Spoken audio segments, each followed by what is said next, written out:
Hello दोस्तों, आज हम 20 अक्टूबर को रिलीज हुई फिल्म टाइगर नागेश्वर राव की कहानी के बारे में जानेंगे। भारतीय सिनेमा की काफ़ी पुरानी परंपरा है कि वे कुख्यात अपराधियों को समाज में बदलते हुए नायकों की तरह पेश करते आ रहे हैं। हिंदी सिनेमा में ही यश चोपड़ा ने हाजी मस्तान की छवि सुधारने के लिए दीवार जैसी फिल्म बनाई थी। हाल ही में दाऊद इब्राहिम की छवि सुधारने के लिए बम्बई मेरी जान वेब सीरीज अमेजन प्राइम पर रिलीज हुई है। अब भला तेलुगु सिनेमा इसमें कहाँ पीछे रह सकता है। ऐसी ही एक कोशिश हुई है साउथ के सुपरस्टार रवि तेजा की टाइगर नागेश्वर राव फिल्म से।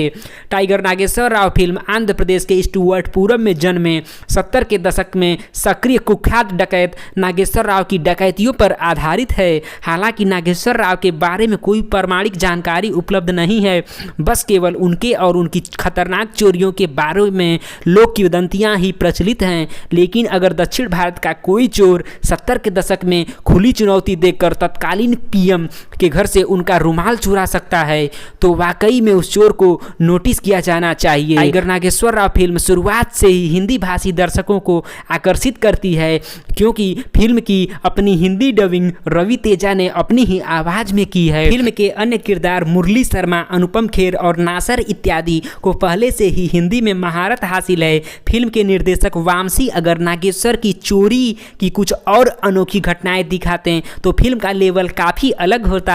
निर्देशक नागेश्वर राव को फिल्म में बतौर सामाजिक नायक दिखाना चाहते थे, लेकिन फिल्म की कहानी नागेश्वर के विवादों के सहारे ही अपना आगे का रास्ता तय करती है। 3 घंटे की इस फिल्म का मूल आधार रवि तेजा ही हैं। उनकी आवाज़ दमदार है और चाल ढाल में अमिताभ बच्चन की झलक दिखती है। फिल्म की कहानी ऐसे डिजाइन की गई है कि दर्शक उसके खूंखार चोर होने के बावजूद भी उसके सामाजिक कार्यों को देखकर उससे प्यार कर बैठे हैं। बॉलीवुड एक्ट्रेस कृति सेनन की बहन नुपुर सेनन फिल्म टाइगर नागेश्वर राव से तेलुगु फिल्म इंडस्ट्री में डेब्यू कर रही हैं और उसमें काफ़ी फिट भी नजर आ रही हैं। डेब्यू फिल्म के अनुसार उनकी भूमिका काबिले तारीफ है, जबकि फिल्म की दूसरी हीरोइन गायत्री भारद्वाज भी हैं, जिन्होंने फिल्म में टाइगर नागेश्वर राव की पत्नी के रूप में काफ़ी प्रभावित किया है।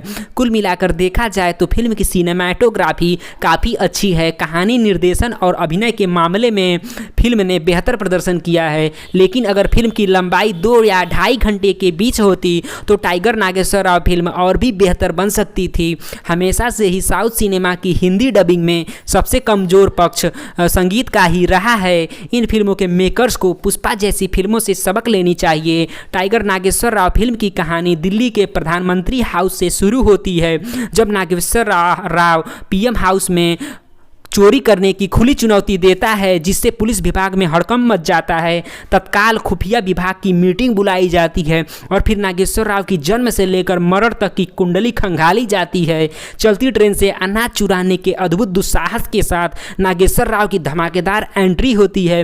फिर कहानी स्टुअर्टपुरम में पहुंच जाती है, जिसको अंग्रेजी हुकूमत ने इस इरादे से बनाया था कि आंध्र प्रदेश के तमाम कुख्यात चोरों को एक साथ एक गाँव में रखकर पूर्ण रूप से कंट्रोल किया जाएगा। इसी गांव में नागेश्वर राव पैदा होता है। जिस उम्र में बच्चे दूध पीते हैं उस उम्र से ही उसने खून पीना शुरू कर दिया है।